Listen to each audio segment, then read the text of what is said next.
Welcome to this explainer on modern adult obesity management. Look, whether you're a physician, a nurse, a clinical officer, or a dietitian, you already know that managing obesity is honestly one of the most pressing, complex challenges we face in daily clinical practice. So today, we're going to walk through an evidence-based clinical pathway together to treat this disease. We're moving away from those dry, outdated lectures and treating this more like a dynamic, real-world clinical round session. Right out of the gate, let's completely dismantle a major clinical stigma. For decades, the old-school view basically told patients that obesity was just a failure of willpower. But modern science? It tells a completely different story. We now know for a fact that obesity is a biological chronic disease. It's this incredibly complex metabolic battle driven by genetics, by counter-regulatory hormones, and it's heavily influenced by behavioral, environmental, and socioeconomic factors. It is absolutely not a lack of willpower. It's the body fiercely defending a physiological set point in its adipose tissue. To tackle this effectively, we're going to break our approach down into 6 phases today, starting with the biological reality, moving through assessment, lifestyle, medical and surgical escalation, and finally wrapping up with long-term maintenance. Okay, let's jump right into Section 1, the biological reality, and properly frame exactly what we are dealing with. Clinically speaking, we define overweight as a BMI of 25 to 29.9 and obesity as a BMI of 30 or higher. But beyond just staring at those numbers, it is absolutely critical that we treat obesity as a chronic, relapsing disease. Medically, it brings a severe increase in morbidity and mortality, actively driving up the risk for type 2 diabetes, hypertension, and cardiovascular disease. And as you're evaluating your patients, keep in mind that these risks sit on a continuum. The higher that body mass index climbs, the greater the risk of adverse outcomes. Moving right along to Section 2. Assessment and treatment goals. We really need to lock in our baselines before we make any therapeutic moves. So, what does a solid baseline protocol look like in practice? Well, it starts with screening every patient via BMI at their routine physicals. Now, for those sitting in that overweight category, the 25 to 29.9 range, you want to add a waist circumference measurement to catch any dangerous abdominal adiposity. Next up, do a baseline nutrition assessment. It's kind of wild, but patients with obesity can actually have concurrent nutrient deficiencies, and we have to prevent further depletion when they start actively losing weight. Finally, and I can't stress this enough, do a thorough medication review. Spot any existing meds that promote weight gain and swap them out for weight-neutral alternatives. Honestly, sometimes this one adjustment is enough to completely jumpstart a patient's progress. Now here's a stat you need to drill into your patients' heads for setting expectations. A lot of patients come in wanting to lose 30% of their body weight, which, let's be real, usually requires surgery. But you need to tell them that highly significant disease-modifying health benefits actually kick in with just a 5% loss of their total body weight. It's a hugely vital and, more importantly, achievable early target. Once those baselines are set, we move to Section 3, the comprehensive lifestyle foundation. This is our absolute first line of defense. If your patient meets the criteria for intervention, the initial clinical treatment is always comprehensive lifestyle modification, and this rests on 3 non-negotiable pillars.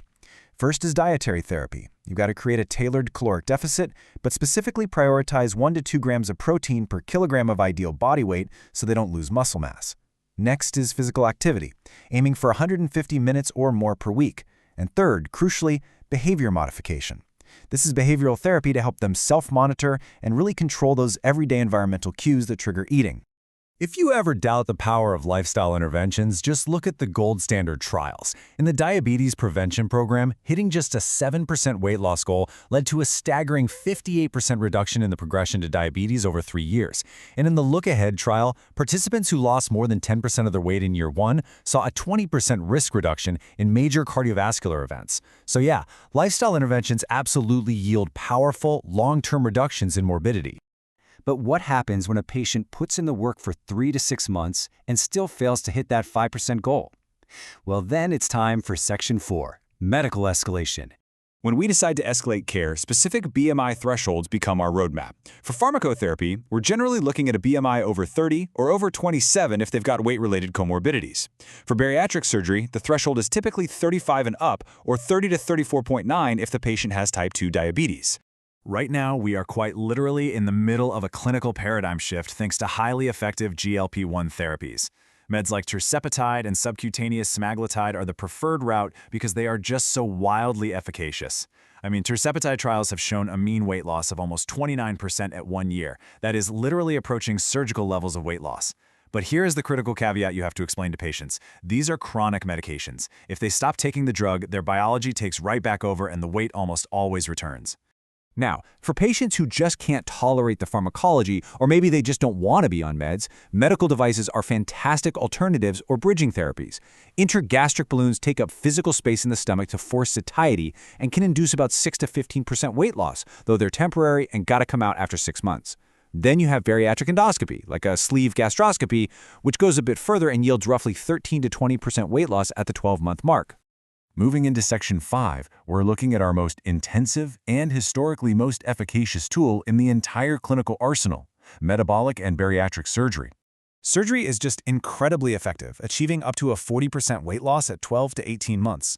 But listen, it is not just about the sheer volume of weight they lose. These procedures actually physically alter the body's adipose tissue set point. That leads to fantastic long-term weight maintenance and incredibly high disease remission rates for type 2 diabetes. Plus, recent analyses are actually showing that bariatric procedures might end up being more cost-effective in the long run compared to keeping a patient on lifelong GLP-1 therapy. Finally, that brings us to Section 6, long-term maintenance and regain, because making someone lose weight aggressively brings a whole new set of physiological challenges. As clinicians, we have to anticipate the downstream effects of our work. We literally have to ask ourselves, what new complications pop up when our interventions actually work incredibly well and incredibly fast? Well, rapid weight loss actively triggers some very real risks. We're talking cholelithiasis, or gallstones, because of the huge flux of cholesterol moving through the biliary system. If they are dropping weight super fast, you might even need to consider therapy with ursodeoxycholic acid. On top of that, there's a serious risk of decreased bone mass and, of course, the loss of lean muscle. We have to mitigate this aggressively by pushing adequate protein intake, vitamin D, and heavy resistance training. Also, during this maintenance phase, you've got to have a frank conversation with your patients about over-the-counter dietary supplements. Explicitly warn them against things like green tea extract, chromium, and ephedra-based products. They have zero proven efficacy and carry some really severe safety profiles. Remember, ephedra was literally ripped off the US market precisely because of those safety concerns. There is zero role for these supplements in an evidence-based practice. Honestly, one of the hardest conversations you're going to have is explaining the pure biological battle of maintenance. Their body is going to fight back. As they lose weight, their overall energy expenditure actually plummets. What does that mean? It means they have to exercise significantly more, up to 300 minutes of moderate physical activity per week, literally just to stand still and keep from regaining the weight they just fought so hard to lose. We're going to leave you with this crucial thought to hopefully reshape how you practice. Recognizing obesity as a chronic biological battle against a metabolic set point is really the only way to reduce stigma and provide truly compassionate, effective care. It's a lifelong journey for our patients that demands patience, medical escalation, and endless support from us. But it leaves us with a pretty massive question. As our interventions get more and more advanced, how exactly must our broader healthcare systems evolve to support these patients in a lifelong fight against their own biology? Thanks so much for joining us for this explainer.